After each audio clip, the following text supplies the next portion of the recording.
Hello friends, സുഗമോ ദേവി സീരിയലിൻ്റെ ഇന്നത്തെ എപ്പിസോഡിലേക്ക് എല്ലാവർക്കും സ്വാഗതം.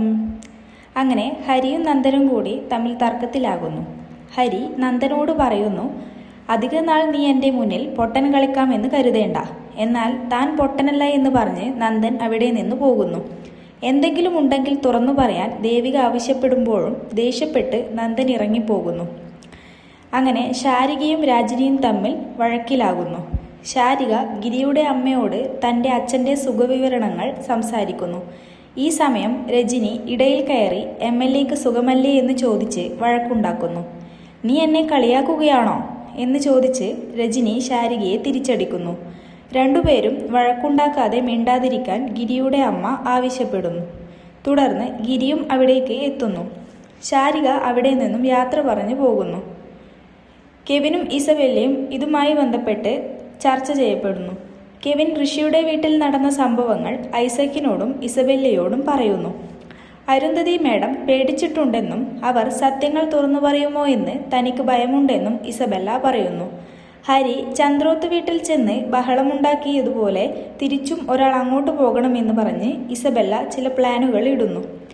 ചന്ദ്രോത്ത് നടക്കുന്ന കാര്യങ്ങൾ കൃത്യമായി അറിയിക്കാൻ ഇസബെല്ല കെവിനോട് ആവശ്യപ്പെടുന്നു. കെവിൻ തന്നെ ചതിക്കുകയാണോ എന്ന് ഇസബെല്ലയ്ക്ക് സംശയം തോന്നുന്നു. ചതിച്ചാൽ തനിക്ക് BP കയറുമെന്നും ഇസബെല്ല ഭീഷണിപ്പെടുത്തുന്നു.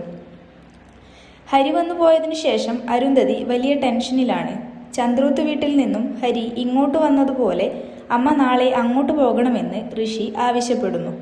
അവിടെ ചെന്ന് ബഹളം വയ്ക്കാനും എൻ്റെ മകനെ എന്തിനാ കൊന്നത് എന്ന് ചോദിച്ച് വഴക്കുണ്ടാക്കാനും ഋഷി പറയുന്നു. അമ്മ ഇത് ചെയ്തില്ലെങ്കിൽ നാളെ താൻ ജീവനോടെ ഉണ്ടാവില്ല എന്ന് ഋഷി ഭീഷണിപ്പെടുത്തുന്നു. ഭയം കാരണം അരുന്ധതി അതിന് സമ്മതിക്കുന്നു. ദേവികയുടെ പ്രതികരണവും വിഷമിച്ചിരിക്കുന്ന മാധവനെ രാധികയും ശാരികയും ചേർന്ന് സമാധാനിപ്പിക്കാൻ നോക്കുന്നു. അങ്ങോട്ട് വരുന്ന ദേവികയോട് നീയും നന്ദനും തമ്മിൽ പിരിഞ്ഞിരിക്കരുതെന്നും ഒന്നാകണമെന്നും മാധവൻ ആവശ്യപ്പെടുന്നു. തങ്ങൾ തമ്മിലുള്ള പ്രശ്നം ഭാര്യയായ തനിക്ക് സഹിക്കാവുന്നതിലും അപ്പുറമാണെന്നും താൻ ഇവിടെ ഇരിക്കുന്നത് ബുദ്ധിമുട്ടാണെങ്കിൽ പറയാമെന്നും ദേവിക ദേഷ്യപ്പെടുന്നു. ഈ കാര്യം ഇനി ആവർത്തിക്കരുതെന്ന് പറഞ്ഞ് ദേവിക പോകുന്നു. നന്ദൻ ചെയ്ത കാര്യങ്ങൾ ഒരു ഭാര്യയ്ക്കും സഹിക്കാൻ കഴിയില്ലെന്നും അതുകൊണ്ട് ചേച്ചിയോട് ഈ കാര്യം പറഞ്ഞ് നിർബന്ധിക്കരുതെന്നും ശാരിക അപേക്ഷിക്കുന്നു.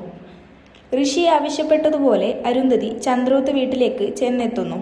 അരുന്ധതിയെ അവിടെ കണ്ട് പ്രഭാവതി ആകെ ഞെട്ടി നിൽക്കുന്നു. അവിടെ അരുന്ധതി വലിയ രീതിയിൽ വഴക്കുണ്ടാക്കുന്നതോടെ ഇന്നത്തെ എപ്പിസോഡ് ഇവിടെ അവസാനിക്കുന്നു. അടുത്ത എപ്പിസോഡിനായി എല്ലാവരും കാത്തിരിക്കുക.